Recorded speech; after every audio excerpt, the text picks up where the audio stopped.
Yo, good afternoon guys. Andy from Motos, Caves, and Coffee. I'm at a secret beach on the Chesapeake River. You can see the Bay Bridge in the background there.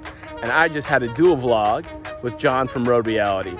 You gotta check this out. It's a really fun, interesting vlog where we talk about what it's like to vlog, be a Maryland motovlogger, some of the challenges, some of the tips and techniques, as well as we went for a hell of a ride. Speaking of John, hello! There he is. So absolutely, let's go take a look at this ride and we'll check it out here in a second. Sounds like a plan, Andy. Welcome to Motos, Caves, and Coffee. Yo, good afternoon guys. Andy from Motos, Caves, and Coffee. I just went for a really excellent ride on my 2006 Harley Davidson Dyna Super Glide Custom. It was really cool, but I lost all the footage. Well, most of it. But the greatest part about it is I went for a ride with John from RoadReality, another local Maryland motorcycle vlogger. And it was a really cool ride. We started in Annapolis, we went across the Bay Bridge, ended up in the secret beach that I know, got some great footage along the way. I'll include that.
My main talking in the camera kind of fell apart. However, we did sit down and we had a really good one-on-one conversation about what it takes to motovlog, be a successful motovlogger, and some of the trials, tribulations, tricks, and techniques on motovlogging. So if you ever thought, hey, that's what I want to do, what does it take? Take a watch, tell me what you think, ask some questions afterwards, we'll answer them for you, and definitely check out RoadReality and John's page there. I'll put links in the description, but let's get right into it. Hey guys, again, it's Andy and John from RoadReality, and we're gonna be talking a little bit. We just want to chit chat, and I actually have some questions as a vlogger, and I wanted to kind of ask you some of the same questions, concerns, trials, tribulations as a motovlogger. I know them all.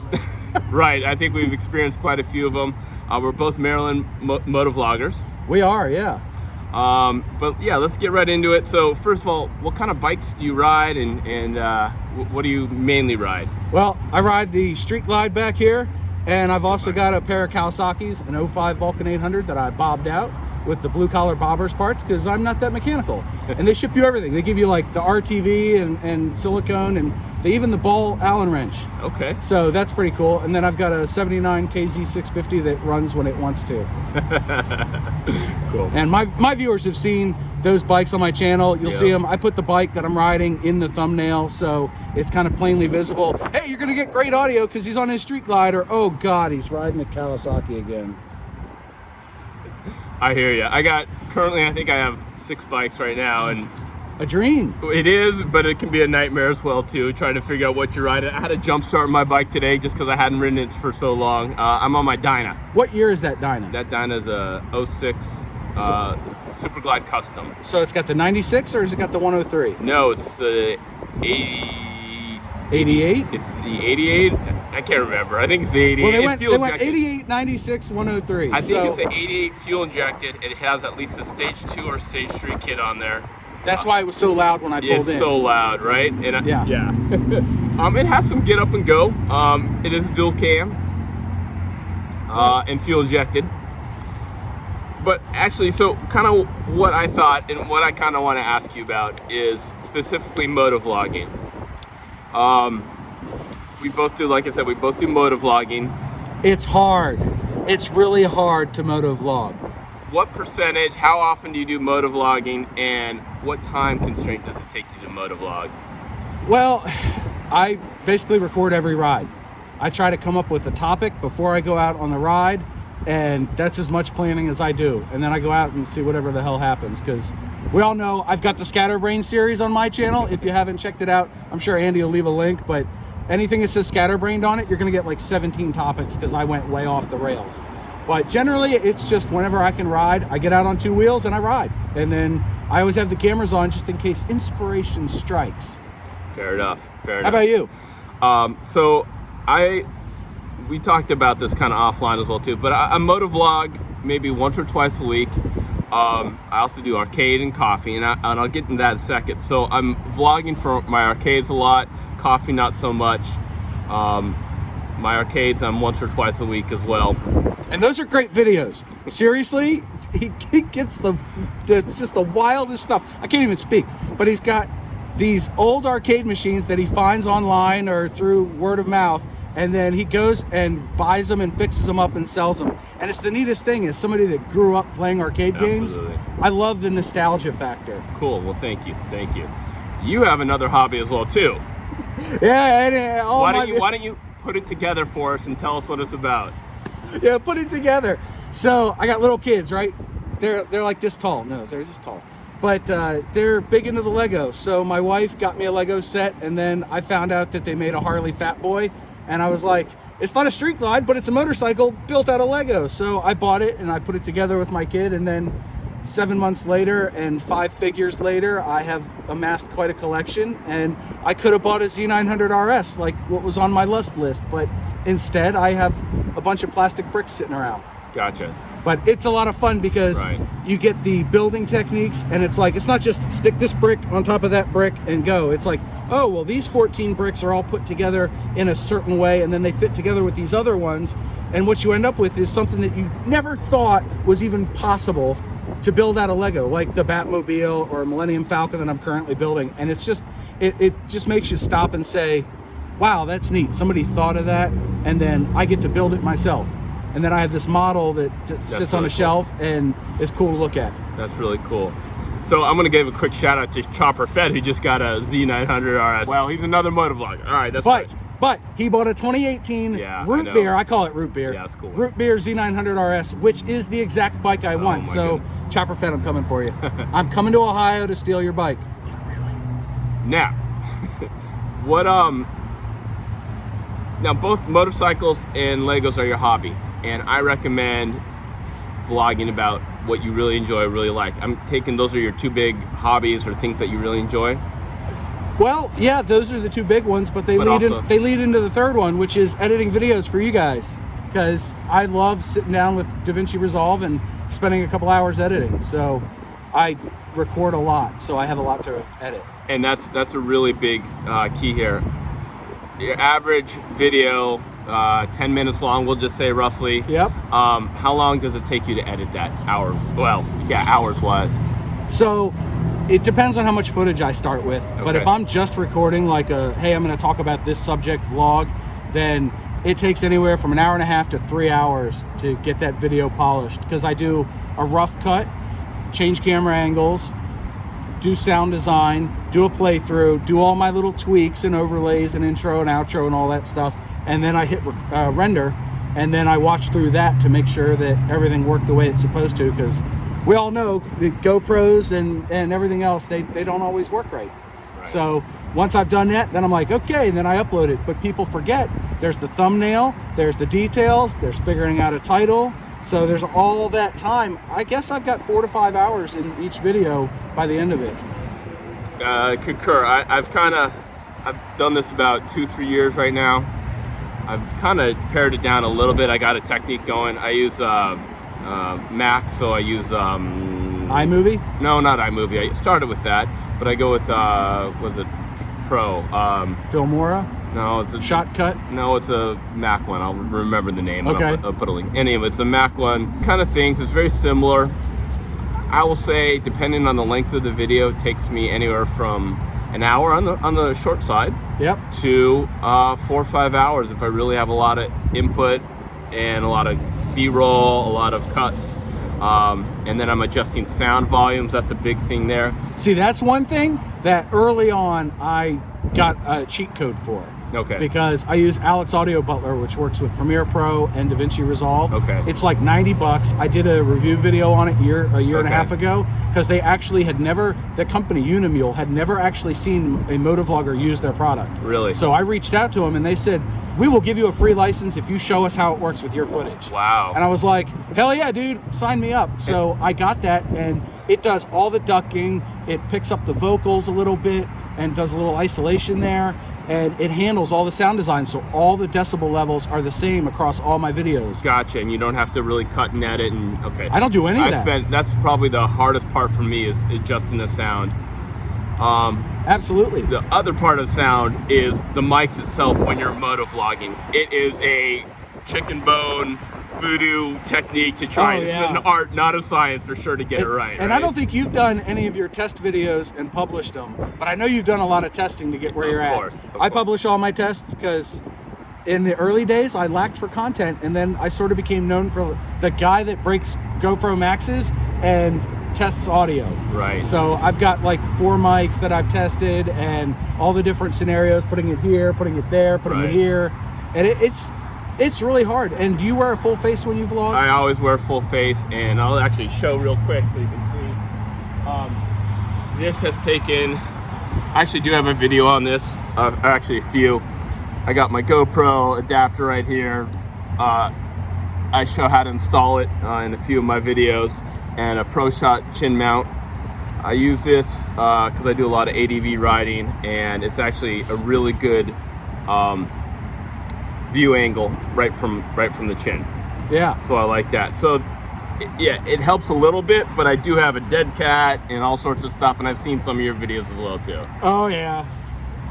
I just have a mic that's stuck in my chin strap, and I'd get it, but it's over there, and I'm lazy. So you know what? If you go visit my channel, there's a whole playlist, Motovlog gear setup, and it shows really exactly how I test all my stuff, so that other people can get ideas. Because when I started, I didn't know of maybe 1 or 2 half-helmeted motovloggers, and their audio was good, but not great. Right. And now there's like Mr. McStash, and there's a couple others that do it, and people tend to record on their Sena. Yep. But I find that their audio, and this is not a knock on them, but it tends to be a little bit tinny. Yep. And I get a richer tone from my audio. So that was one of the things I was striving for.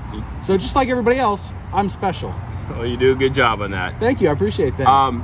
So here's one of the biggest challenges I have as a motovlogger. I really enjoy the community. I have 2 challenges, which I'll talk about. I really enjoy the community, and I enjoy reaching out to folks and getting dual vlogs and so forth. But I'm super stoked. Right. What I really struggle with is just time management and getting to actually enjoy other folks' vlogs as much as I want to. I find I really don't have the time to put as much effort into watching everyone's videos and the folks that I reach out to. So that's probably one of my biggest ones. Do you get a chance to watch other motovloggers? So I get about 2 free hours a night to myself, and one of them is spent editing, and the other one is spent drinking bourbon and watching other people's vlogs and videos. So if you get a late night comment from me, that's why, because I set that 1 hour aside. And other than that, it's like, unless I'm in a creative slump and I just don't feel like it, then I'm editing almost every day, because I record 3 or 4 times a week.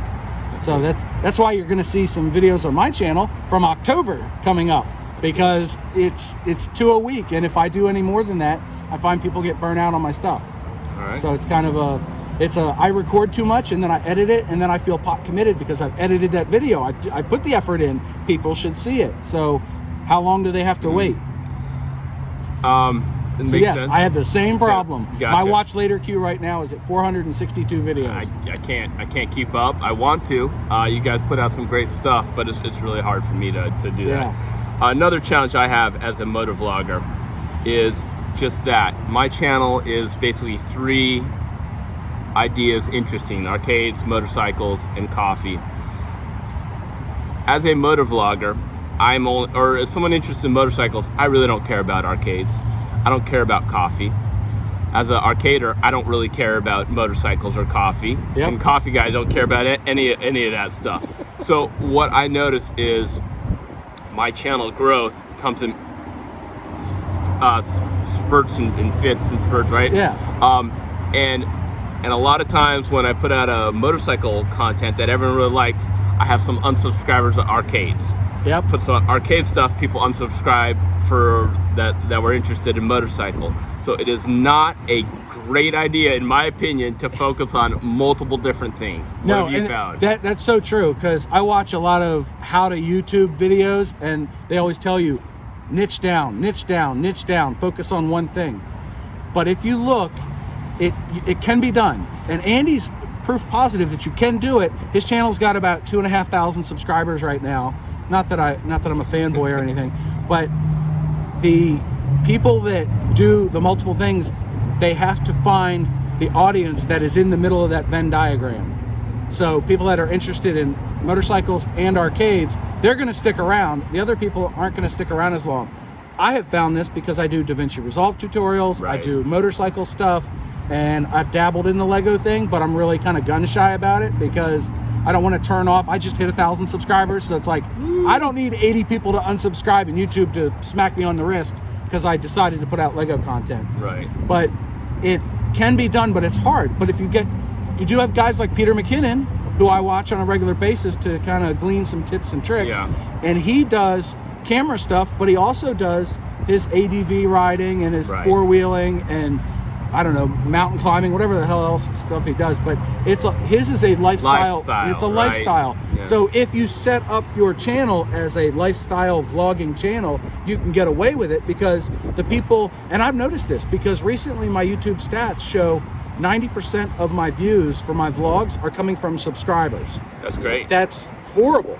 You want that flipped. Well, I will say otherwise for me. you want a ton of people to be able to see your stuff because the biggest problem with small channels on YouTube is exposure. That's how you get the growth, is exposing your content to other people. Not what you guys are thinking about over there, all right?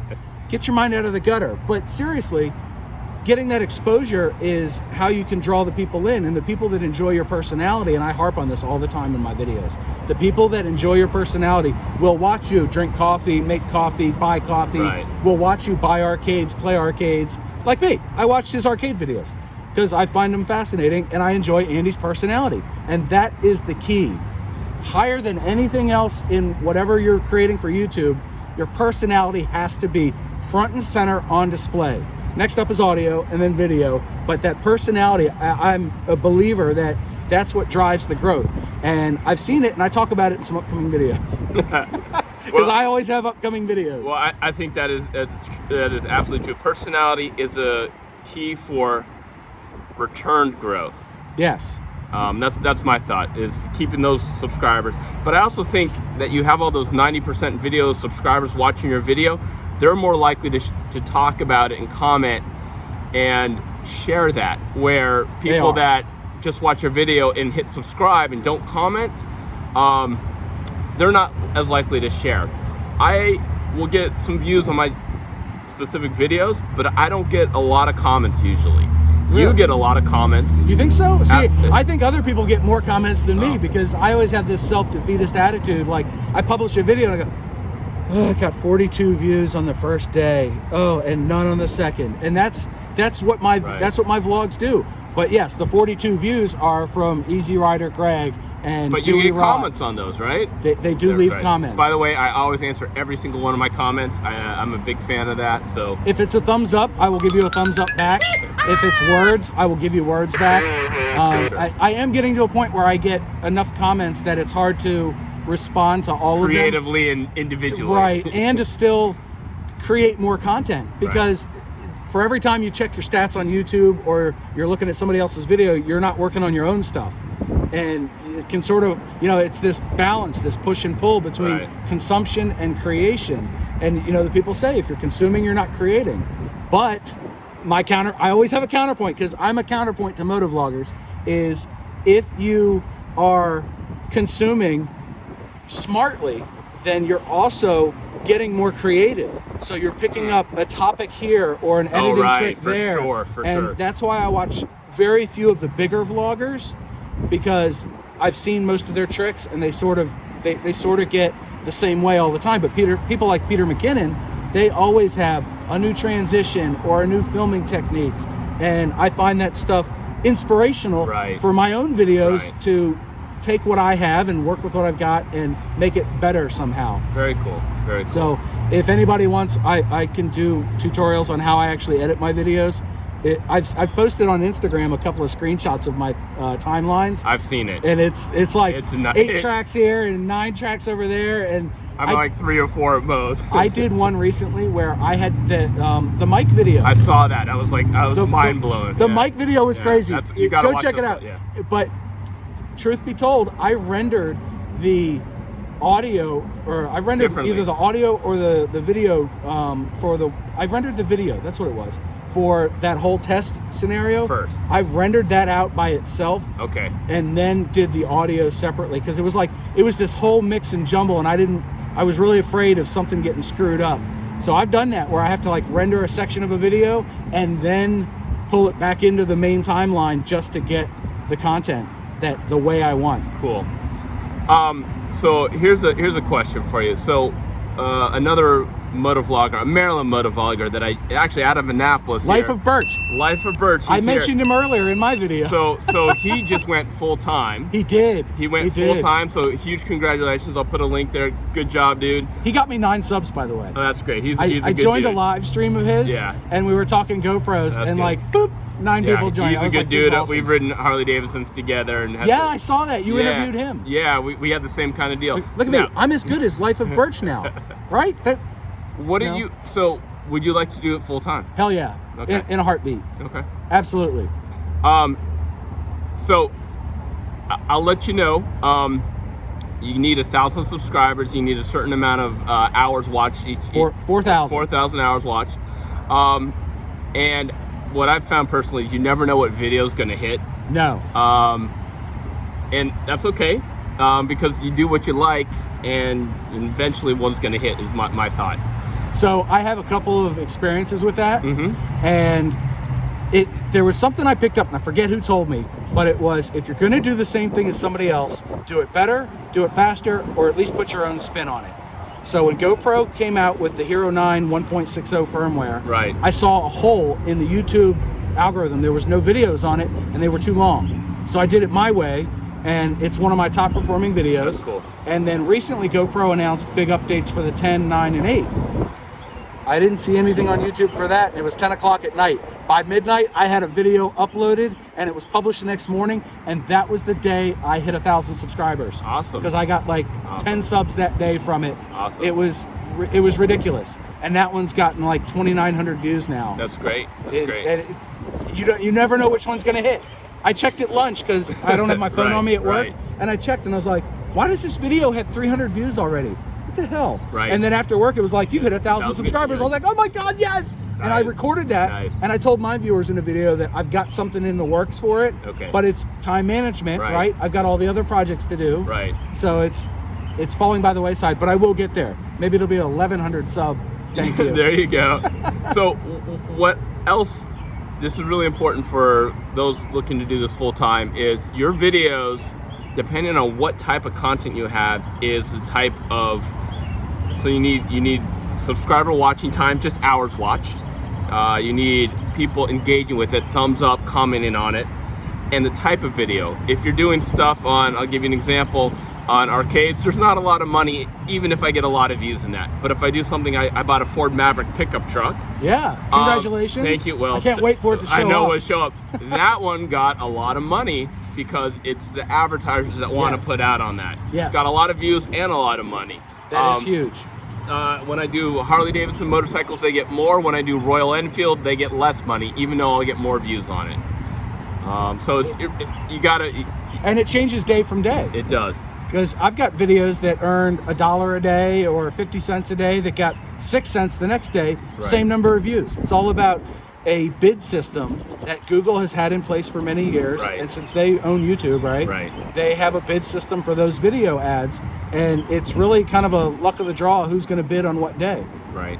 My suggestion is, again, just do it because you love it. If it hits, great, and keep at it. Keep at it. You just hit on something that is super important. Do it because you love it. See, that's one thing people forget, is they force themselves to record something that they may not like. And I've seen it shows, and I've seen the burnout from it. Yep. There's a couple of YouTubers that I know who did certain kinds of videos and then they stopped doing them, and I asked them why, and they were like, because it wasn't fun. It's tedious to do the research, I wasn't really into it, and it's not sustainable. Right. Whereas hopping on your bike and talking about Lego, or hopping in your truck and talking about arcades, you can do that because you love doing that. Right. And that smile will show up on camera, because the camera, as we all know, takes away 30% of your energy. It adds 10 pounds, but it takes away energy. So you're basically a sloth when you hit record. And people see that. People want to see the engagement. I have a homesteader, I want to say homesteader, out of Washington. So not Washington, D.C., but Washington State in the United States. And she found my channel. She's a fan of Easy Rider Gregg and a few other guys. She did a shout-out video to me.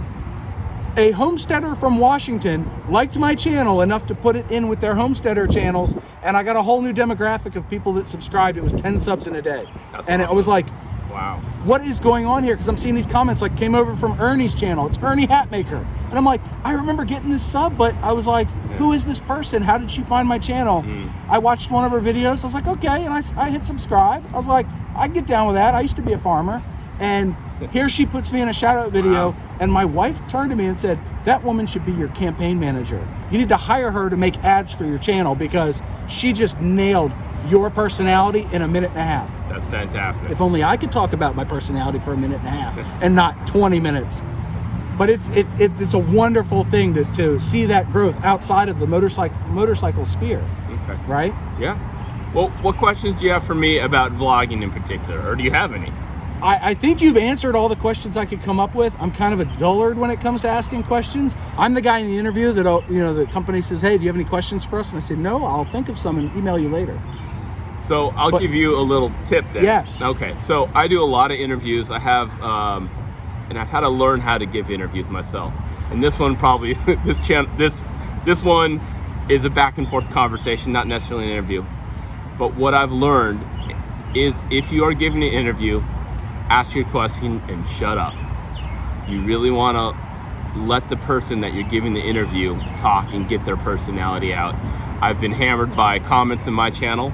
And you're not here to hear me speak when I give an interview. You want to hear what the other person says. And that's really hard for me to do, but that's my big recommendation there. That is a great tip. It works if you're a police officer too. Let the suspect hang themselves. See, you're trying to get me to hang myself. What are you trying to get me to admit to? I swear, I'm not amping this up. It's just the coffee. I would ask, why did you get into vlogging? It just looked really fun. So I have two things. I got into vlogging because I watch Itchy Boots. Another good one. And then my friend Justin, he's KarmaKazi Moto. He has another Royal Enfield Himalayan. He was one of the first in America to go from, he rode from, I think, Seattle up to Alaska. And I got into vlogging because of Royal Enfield Himalayan. I thought it was really cool, and I love that concept. So I just was trying it myself, and you'll see my original videos, they really sucked, but got better and better. And then I included my arcade, which I do on a daily basis, my arcading. Yeah. And yeah, it just kind of grew from there. And I also own coffeek.net, so the world's first and only coffee arcade. He did say we'd get back to this eventually. So that is why I do coffee on my channel, because I own Coffeekade. I roast and sell my own coffee, and I'm gonna have the world's first coffee shop arcade. That sounds like a great place to go. Something you can bring kids and not worry about it. Yeah. So would you sell coffee to the kids? Absolutely, no question. The biggest demographic for coffee growth right now is actually middle schoolers. Really? Really. What the hell are they doing with coffee? They're like 10 or 12. Frappuccino, latte, iced mocha, whatever. So that's the biggest growth. It's not even high school, it's middle schoolers right now. All right, so have you ever been to Starbucks then? I've been to Starbucks many times. What's the longest drink order you've ever had? I always get an Americano, so I don't really... A one word. You want to know what mine is? Let's hear it. Soy cinnamon dolce latte decaf no whip. What size? Venti. See, you didn't give me the size. Let's try it again. A soy Venti. No. See, it's a tongue twister. A Venti soy cinnamon dolce latte decaf no whip. There you go. Lactose intolerant, and I kicked caffeine at one point, and let me tell you, the headaches were just ridiculous for like 2 weeks. I won't kick caffeine anymore. But that was my longest one, and I found a place near me that actually would make it wrong 3 times out of 4. So every time I went to the cigar shop on a Saturday morning, I had a tray full of coffee. And I was like, this one's mine. You guys can have the other ones. They're freebies. They were going to throw them away. Wow. Because they screwed up the order so much. Well, I think, like I said, this is good. I think we got a lot of content just on the interview here. Oh, yeah. We're going to go ride. We're going to go right across the Bay Bridge in Annapolis on the Kent Island here. I got a secret special hideout that we're going to go to. Hopefully get some good I'm gonna record the way there, so you'll just watch my video. You'll see how to get there. Unless he leaves we'll figure something He's out. gonna leave me for lost. But yeah, let's go ride. All right, let's go ride. Cool. Awesome. Boom. Catch ya.